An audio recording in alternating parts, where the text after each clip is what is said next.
अब ये जो वीडियो है ये कविताओं का है, कविताओं या गाने का है ऐसा कहा जाए। हमारे पड़ोस में एक बिटिया थी। अब वो अंग्रेजी की किताब लेके वो पढ़ रही थी।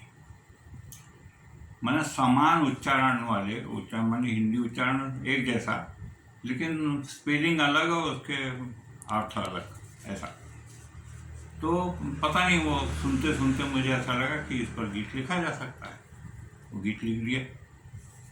तो गीत था, I will tell you a tale of a tale, आओ खेलें ऐसा खेल, बजने लगी है डिंग डोंग बेल, बजने लगी है ding dong bell.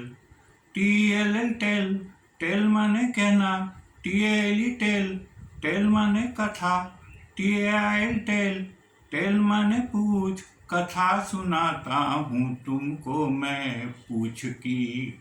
I will tell you a tale of a tale, आओ खेलें ऐसा खेल, बजने लगी है डिंग डोंग बेल, बजने लगी है डिंग डोंग बेल। एक पूछ थी हनुमान की, जिसने लंका जलाई थी, भीम और अर्जुन गर्व हरण कर सीधी राह दिखाई थी, सीधी राह दिखाई थी। I will tell you a tale of a tale. Guru Vashishtha की गाय नंदिनी, उसने पूछ लाई थी, विश्वामित्र की सेना सारी मिट्टी में मिलाई थी, मिट्टी में मिलाई थी। I will tell you a tale of a tale. तीसरा ये है, राम भक्त थी एक गिलहरी, पूछ से मिट्टी ढोई थी, सेतु बंधन कार्य राम का, जान भी अपनी खोई थी, जान भी अपनी खोई थी। I will tell you a tale of a tale. जो लोगों की करता सेवा, उसकी ही होती है पूछ, पूछ का अर्थ बदल गया। जो लोगों की करता सेवा, उसकी ही होती है पूछ, रक्षा करता जो बहन की, उस भाई की भाई दूज, उस भाई की Bhai Dooj. I will tell you a tale of a tell.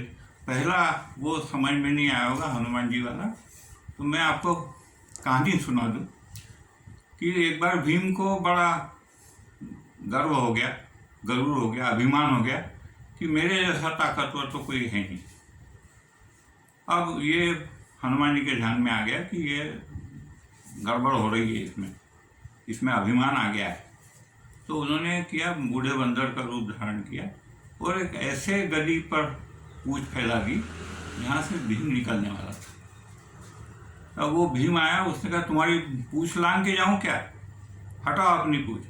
तो उसने कहा मैं इतना बुढ़ा हो गया हूँ कि पूंछ हटा ही नहीं पा रहा हूँ, वजन नहीं सहन, अब तुम ऐसा करो तुम हटा दो।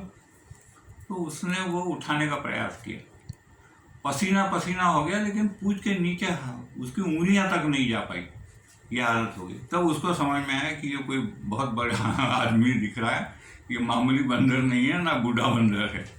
तो वहाँ जाके उसने पैर पकड़ लिए कि गुरुदेव आप कौन हो बता दो। तो उन्होंने बता दी कि वो हनुमान जी है। तो उसका ऐसा अभिमान जो है वो चूर चूर हो गया। दूसरा अर्जुन की बात है कि अर्जुन और ये दोनों बात कर रहे थे हनुमान जी।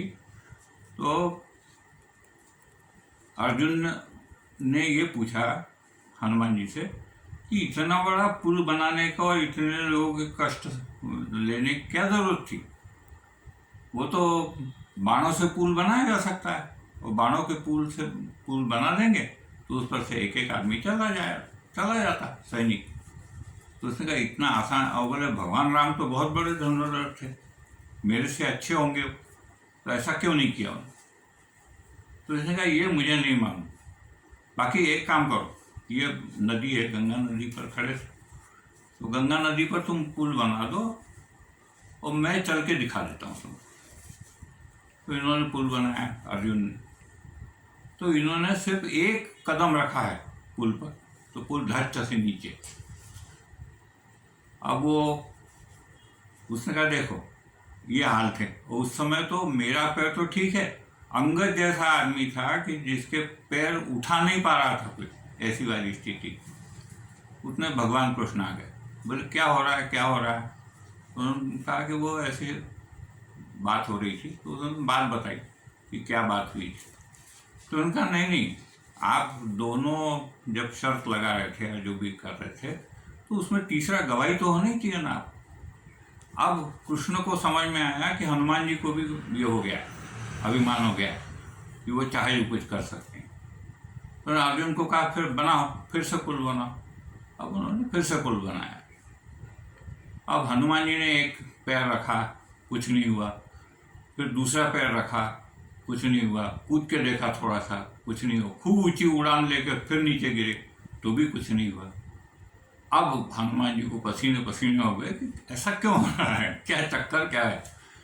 तो इन्होंने कहा देखो तुम दोनों अभिमान मत करो, ये जो है ना सुदर्शन चक्र, जहाँ जहाँ तुम कूदते थे उसके नीचे सुदर्शन चक्र लगा देता था, तो पुल टूट ही नहीं सकता था सुदर्शन चक्र लगने के बाद। ऐसी कहानी। तो ये भीम और अर्जुन दोनों का अभिमान जो है, गर्व जो है, हरण किया है, वो कहानी पहले स्टैंडर्ड में आती है। धन्यवाद।